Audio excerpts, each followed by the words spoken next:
yéeno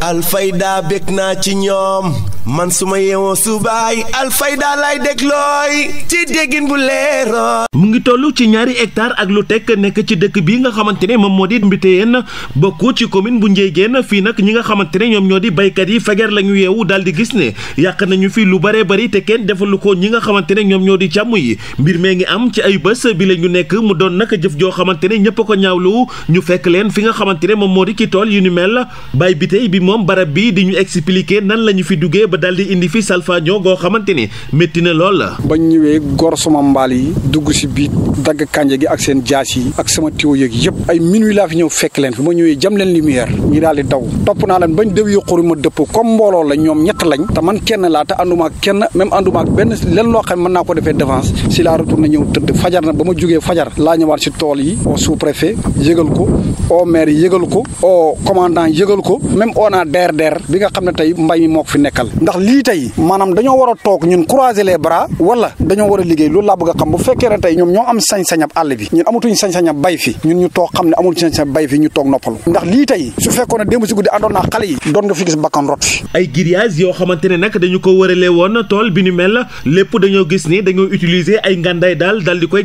caxat-caxatee dugg ci biir tool bi yàq fi lu bare bari ci gàncax gi nga xamante ne ñoom ñoo fi nekk mu naqari lool liggéeykat yi nga xamante ne ñoo nekk ci barab bi seen bëy fi lañ làkk ma làkkati ko mënuma bëy bu fi làkkati nga làkkati ko dégg la gor jaas man ko maa ngi lay xaar démb nag buñ xëysee mooy dem ñibbi fa la romb ay guddi yooyu wàcc laa wax Baye Biteye ne ko gars yi maa ngi leen bàyyi fay waaye de xooluma leen bu ma xëyee ñëw do gor laa soo ko seetlu lii yàq daal moom dafa métti te neexul boo nee ba ne jeex demal waaye bul yàqal nit ñoom daal ñëpp ci la ñooy dund. jamono jooju tamit ñi nga xamante ne ñoom ñoo di waa dëkk bi ñëwoon dal di wàllu si ngir dal di wone li nga xamante ne moom moo di seen ñàkk ànd ci jëf ji nga xamante ne def nañu ko fii ci ay bés bi la ñu nekk Cheikh Ibrahima Biteye teewaloon fii chef de village bi moom nag dafa sàkku ne kaaraange gi nga xamante ne ñu ngi koy woote war nañu ko gën a ñoŋal ci dëkku kaw gi. buñ xëyee dañuy ewi nag yi ak xar yi ñu jaar ci tool yi day yàq nii ñu leen di gis te soo buggee dàq dañuy tëb ne la boolaalee ñu rey la maanaam dañ lay tëkkoo seen i ngànnaay ñoom te yow sa gouvernement dafa laa wax ne la nekkal citoyen boo xam ne da ngay toog déglu sécurité nguur gi man maa ngi doon préparé man pour roy si ko mais fi ne ni ragal naa man nan lay tàmbale kii commencé yàqal nañ ko jigéen ñaa ngi ci doon jëriñu nit ñaa ngi doon xëy mu leen fay ay journée Baye Biteye mi ñu yàqal jëf ji nga xamante ne ay millions ci lay toll nag